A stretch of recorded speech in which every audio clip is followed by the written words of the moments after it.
order, discipline, rule of law. These are the stern, authoritative things for which the Imperials of Cyrodiil are known. The men of the continental heartland are both reviled and respected by man, elf and beastfolk alike for the ruthless, pragmatic efficiency with which they subjugated all of Dawn's beauty under the dragon banner of the Septim Empire. But there is more to the Imperials than conquest and colonization. Although their homeland of Cyrodiil appears cosmopolitan, urbanized and fully tamed, it is anything but. In forgotten valleys and hidden caves throughout the province lies the lairs of wild minotaurs and the ancient ruins of a long-extinct race of depraved elves, still replete with their foul magic. In these unremembered places, far away from the main roads, remain echoes of the Imperials' ancient past. Welcome to our video on the Imperials of the Elder Scrolls universe, the Cyrods of the Heartlands, who began as slaves and transformed into conquerors. The Imperials, also known as the Cyrods, Cyrodiilics or Heartlanders, are one of the 4 major races of humanity who populate the continent of Tamriel. Well-spoken, well-educated and urbane, the Imperials are the backbone of the Septim Empire, which was responsible for the propagation of Tamriel's dominant culture. Individually, the Imperials appear unremarkable, not as physically skilled in martial arts as the Nords or Redguards, or as magically gifted as the Bretons. However, what the Imperials lack in individual talent, they make up for with their capacity for discipline and organization. Indeed, in a one-on-one duel against a Nord Marauder or Redguard Swordslinger, an Imperial would easily be cut down. Yet when an Imperial legion puts to the field as 1,000 men marching in lockstep as one cohesive unit, they are capable of methodically threshing through even the most ferocious and blood-drunk of foes. A cultural mindset that emphasizes sustainable statecraft and a willingness to incorporate the cultures, religions and political hierarchies of conquered peoples into the state apparatus minimizes rebellions and internal instability. While every other race on Tamriel has absorbed elements of their neighbors' cultures, the Imperials have turned this into a primary strength of their race. The Imperials worship a set pantheon of divines, which once numbered 8, then numbered 9, then numbered 8. The original 8 divines consist of Zenithar, the god of commerce, Stendar, the god of justice, Mara, the goddess of love, Kinnereth, the goddess of the heavens, Julianos, god of wisdom and magic, Dibella, goddess of beauty and art, and Arche, the god of the cycle of life and death. The 8th divine and chief of the pantheon was Akatosh, king of all dragons and the god of time. It was through an ancient pact made between the first Empress of Cyrodiil and the Dragon King that all future emperors of Tamriel derived their legitimacy. In the early Third Era, Emperor Tiber Septim passed away after uniting every province of Tamriel under the rule of Cyrodiil. Upon his death, he ascended to godhood and became the 9th divine. Talos, as he became known in godhood, quickly became one of the most popular divines. But as of the 4th Era, his worship has become highly controversial, for reasons we won't get into because we assume you've all played Skyrim. As the empires of Cyrodiil spread across Tamriel, so too have the 8 divines become adopted by cultures across the continent. Today, the gods of Cyrodiil have a foothold among most races of man, including the Redguards, Bretons and Nords, where they compete with or blend into the indigenous religions of those peoples. The Imperials are native to the titular province of Cyrodiil, which sits right at the center of the Land of Dawn's beauty. Cyrodiil is the most ecologically diverse province in Tamriel. The northernmost county of Bruma, which sits at the doorstep of Skyrim, is cold, alpine and snowy, while the southernmost county of Leowyn, which exists at the same latitude as the jungles of Black Marsh, is hot and humid. The fertile farmlands of central Cyrodiil are temperate in climate and support crops and livestock that feed all of central Tamriel. The Cyrods themselves are as diverse as the vast central province they inhabit. Although it is generally agreed that the native men of Cyrodiil fall under the broad racial category of Imperial, there are many distinct regional subcultures within this category, the 2 largest being the Nibonese and the Colovians. The Nibonese, who inhabit eastern Cyrodiil, are a sophisticated, colourful and vibrant people who excel at making coins, conducting elaborate ceremonies, and discussing poetry and philosophy. They contrast sharply with their western Colovian kinsmen, who are an austere, martial and stern people who forego creature comforts in favour of a more rugged, adventuresome lifestyle as pirates, mercenaries and soldiers. However, although the Nibonese may see the Colovians as brutes, and the Colovians may see the Nibonese as hedonists, they are both, despite their differences, members of the Imperial Cyrodiilic race.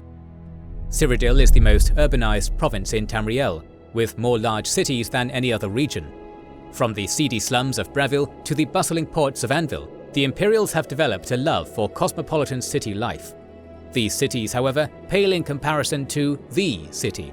Sitting at the center of Cyrodiil, and by extension the center of all Tamriel, the Imperial city is by far the largest megalopolis in all of Dawn's beauty. Upon its marbled streets, the native men of Cyrodiil live among and work alongside peoples of every race and walk of life, a testament to the industrious, cosmopolitan nature of the Imperial Cyrods. Like most races of Tamriel, the origins of the men of Cyrodiil stretch over 6 millennia back into the mists of the prehistoric Merethic era. The Merethic era was the golden age of the elves, whose civilizations dominated the continental Tamrielic landscape during this time. However, even in this ancient age of Mer, the race of men were already spread throughout the land as a tapestry of tribal peoples known as the Needs. We know very little about the society of the Needs who inhabited the continental heartland, only the names of some of their tribes, such as the Algema, the Alharid, the Keptu, the Men of Gi, the Men of Creeth, and the Rontha. Unfortunately for the Needs, they ended up stuck with the worst roommates imaginable, the Aelids. The Aelids were a sect of high elves who had broken off from their kinsmen in the Somerset Isles and migrated to Cyrodiil. On the site of where the Imperial city now sits, the Aelids built the White Gold Tower, which was patterned in open emulation of the Adamantine Tower, the oldest structure in Tamriel, said to have been erected by the Aedra themselves. With this white gold tower as the seat of their power, the Aelids built a vast empire that stretched across all of Cyrodiil. At the zenith of Aeliad civilization, countless elvish cities of glistening marble dotted the heartland landscape. However, the glittering facade of Aeliad glory was a thin veil over the rot beneath the surface. With superior arcane prowess on their side, the Aelids subjugated the primitive humans of Cyrodiil, reducing them to a slave caste. Even by the standards of slave masters, the Aelids were particularly brutal. To them, their slaves were not just utilitarian tools for labor, but toys for their sadistic pleasure. Infected by the sadistic proclivities of the Daedric princes they worshipped, the Aelids subjected their Nadic chattel to horrific tortures like flesh sculpting and gut gardening. This was often done at the behest of their cruel Daedric overlords, who rewarded these depravities by giving the Aelids armies of Daedric creatures to command. Soon, however, as the Merethic age passed into the First Era, the balance of power between men and Mer would shift. Sometime in the early First Era, a Nadic woman prayed on the sacred hill of Sancre Tor. There she received a vision from Akatosh, the king of the dragons. The chief of the divines imbued her with the blood of dragons and gifted her the magically enchanted Amulet of Kings. Akatosh promised that so long as men were ruled by a dragonborn who wore the amulet, the gates of oblivion would remain closed, depriving the Aelids of their demonic soldiers. The slave who received this vision was named Alessia, and now charged by divine blessing, she became a queen, leading a massive slave uprising against Aeliad rule. This slave uprising, which history now remembers as the Alessian revolt, is one of the most mythologized events in Tamrielic history. So much so that trying to scry the historical truth of it from the legends is functionally impossible.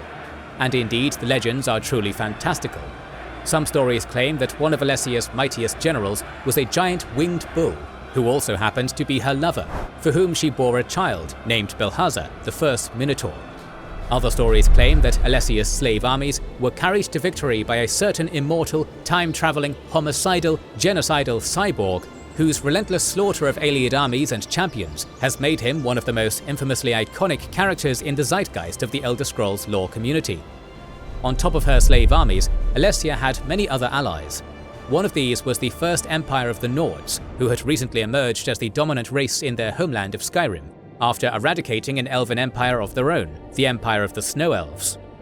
Perhaps ironically, Alessia's second key ally were the elves themselves. The Aelids had not been a unified society, being divided among those who worshipped the Daedra and those who worshipped the Aedra. The Aedra-worshipping Aelids had long deplored the horrific way their Daedra-worshipping countrymen had treated their human slaves, and when the revolt broke out, they sided with Alessia against their fellow Heartland High Elves. With the help of her demigod champions and her Nordic and Aedric Aeliad allies, Alessia prevailed, breaking the power of the Aeliad Empire and capturing the White Gold Tower by the 243rd year of the First Era. Alessia died in 266, but she left behind a Cyrodiilic heartland now ruled by its former slave caste. After generations in chains, the men of Cyrodiil had been forever transformed.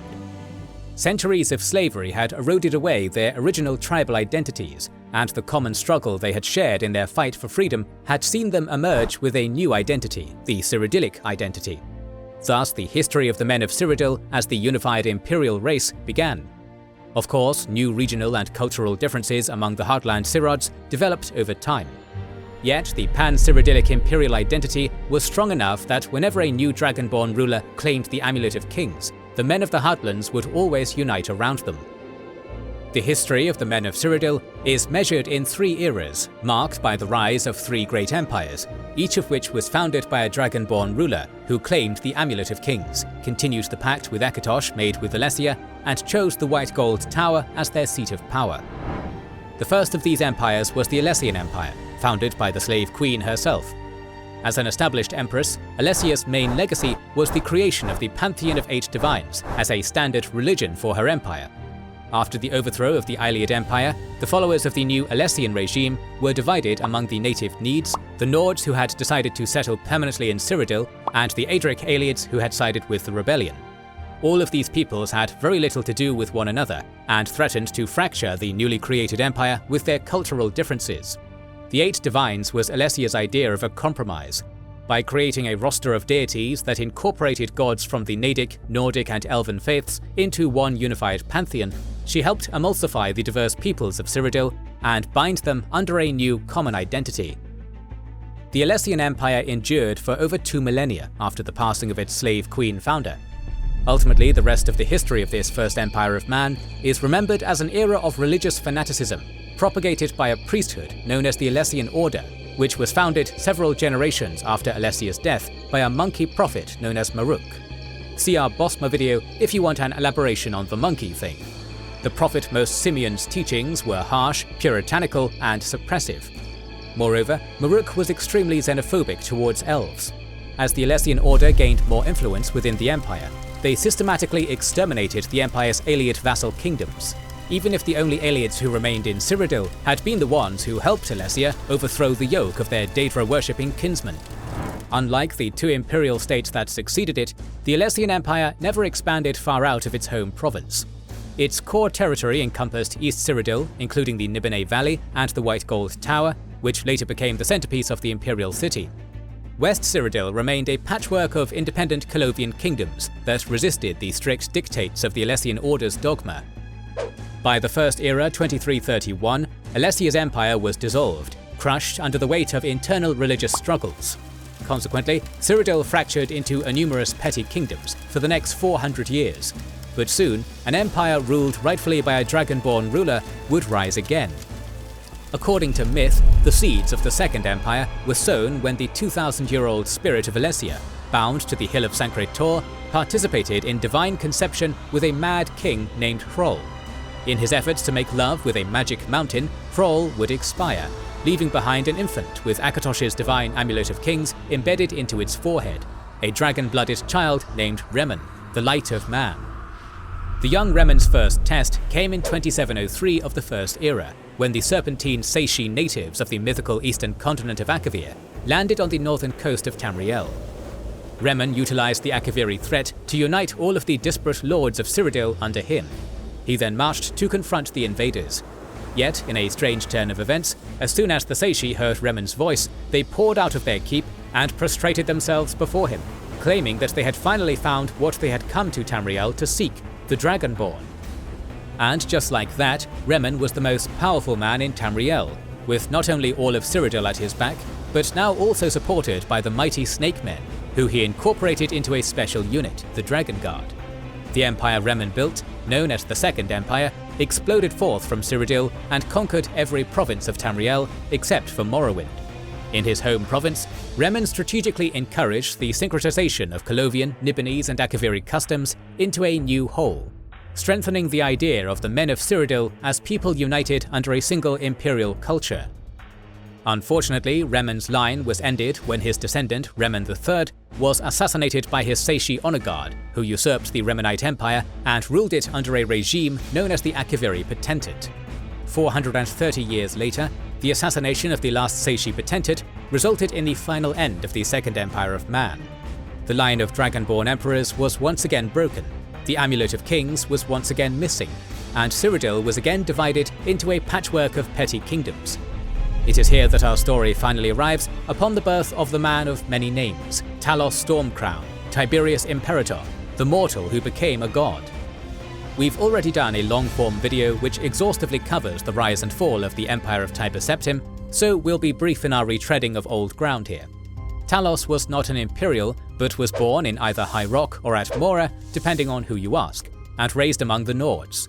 Yet, possessed of the Thu'um, he was of Dragonborn blood and could claim the lineage of emperors. With dreams of fulfilling the promise of his bloodline, Talos seized the Amulet of Kings from the tomb of Reman after the Battle of Sancre Tor, then conquered the Imperial city in Second Era 854. Talos knew that embracing Cyrodiil, the seat of empires, was the only path to fulfilling his imperial ambitions. Fully submerging himself in the culture of the Cyrods, he even took on a new name for himself in honor of his adopted imperial homeland, Tiber Septim. During his later reign, Tiber Septim conquered every province of Tamriel, uniting the entire continent and paving the way for the dominance of imperial Cyrodiilic culture, laws and faith in every corner of the land. Then, upon his death, he became the ninth divine, in a pantheon of gods he had spread across the continent. For over 200 years, the Septim Empire reigned with relative stability. But this was shattered in the year 433 of the Third Era, when Emperor Uriel VII and all his known heirs were assassinated by the cult of the mythic Dawn, who stole the Amulet of Kings and disrupted the pact between Akatosh and the Dragonborn ruler of Man. The consequences of this were cataclysmic. Across Tamriel, Oblivion Gates opened up, and from their dreadful maws poured forth the armies of Mehrunes Dagon, the Daedric Prince of Destruction. The Veil of Oblivion was torn, and the Daedric Flamefather himself stood in the heart of Tamriel, intent on its annihilation. Yet all hope was not lost, for one scion of the Septim line remained, an illegitimate son who had escaped assassination by virtue of his heritage being unknown, Martin Septim. With the help of an unknown hero, Martin Septim recovered the Amulet of Kings, shattering it and transforming himself into an avatar of Akatosh, handily defeating Dagon in the form of that great golden dragon, before eternally committing his mortal soul to the divine. The imperial crisis was over, but for the men of Cyrodiil, the price was great. The status quo, which had endured for 4,000 years, had come crashing down. The Dragonborn line was eliminated, and man's covenant with Akatosh was extinguished. Throughout Tamriel, provinces began seceding away from the severely weakened Third Empire, and on the western island of Alinor, an ancient foe re-emerged to reclaim the white gold tower built by their ancestors. The Great War with the Thalmor shook the empire to its foundations, and although it managed to survive, just barely, it did so at the cost of a humiliating treaty which banned the worship of its founding emperor-turned-god. As of the 201st year of the Fourth Era, the fate of Cyrodiil looks dubious. With no more dragon-blooded emperors to guide them, and the threat of a second Thalmor invasion looming, the future of the imperial people appears highly uncertain. Yet if the men of Cyrod have shown Tamriel one thing, it is that time and again, and even in the direst of circumstances, they are capable of organization, discipline and adaptability that outstrips all other peoples. Individually, they may be blown down in the tempest to come, but as Legion, they will weather the storm. This series will cover all the playable races of the Elder Scrolls universe, so make sure you are subscribed and have pressed the bell button to see more. Please consider liking, commenting and sharing, it helps immensely. Our videos would be impossible without our kind patrons and YouTube channel members, whose ranks you can join via the links in the description to know our schedule, get early access to our videos, access our Discord, and much more. This is the Wizards and Warriors channel, and we will catch you on the next one.